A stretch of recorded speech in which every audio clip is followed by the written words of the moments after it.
He's been able to hit from day one.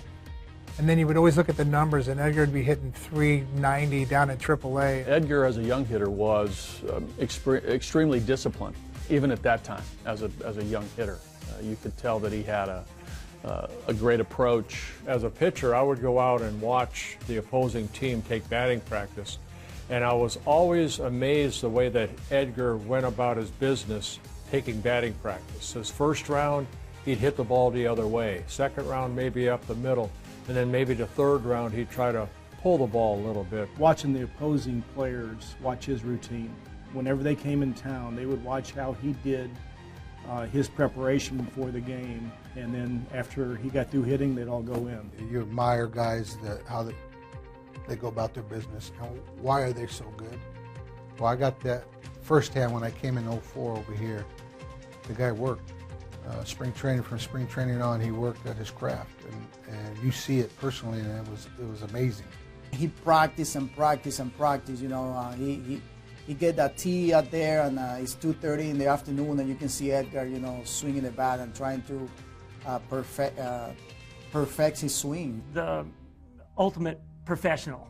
I mean, I at that point in my career, well, not only as a coach but as a player too, I've never seen a guy that regimented in what his preparation was prior to the game. You know, you didn't have to manage him. I never felt like I had to manage him at all. You just, really, all you needed, you know, I said the same thing about Ichiro, is just tell him what time the game is. I used to say that I thought his bat stayed in the zone longer than anyone I ever saw. I mean, it just seemed like he was so perfect in his timing and his swing. He was such an incredible hitter. The way he drove the ball the other way, that's really what made him so difficult to get out, is the way he was able to pull the ball, the way he drove it the other way, and the way he drove it the other way for power. He had everything, you know. He had good discipline at the plate. He was able to hit the ball right field, center field, left field. You know, for the most part, he was a very good hitter going the opposite field, you know, and that's very rare, you know, in a guy like him. You know, there's no doubt that he was one of the best right-hander hitters in the game. I think he's the best right-hand hitter I ever saw.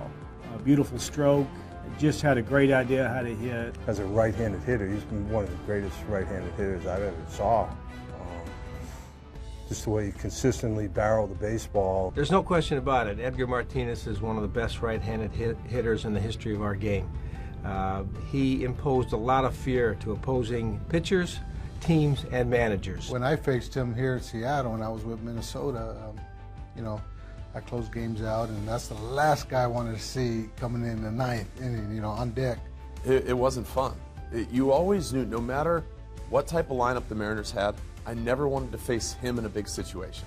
And I tell him this all the time. I go, Edgar, man, I can't even begin to tell you how many times, because of you, I would sit in the hotel room and stare at the ceiling because he raked me, you know, all over the field. He was such a good offensive hitter. Like the old E.F. Hutton line, when he has something to say, people listen. And when you'd go to the cage, and I would tell younger players, listen, you want to learn how to hit, and you want to learn, you know, the fundamentals of hitting and you know, how to hit at the big league level, go in the cage when Edgar's hitting. It was almost like, you know, spending a summer with Michelangelo if you were an artist. He was that good.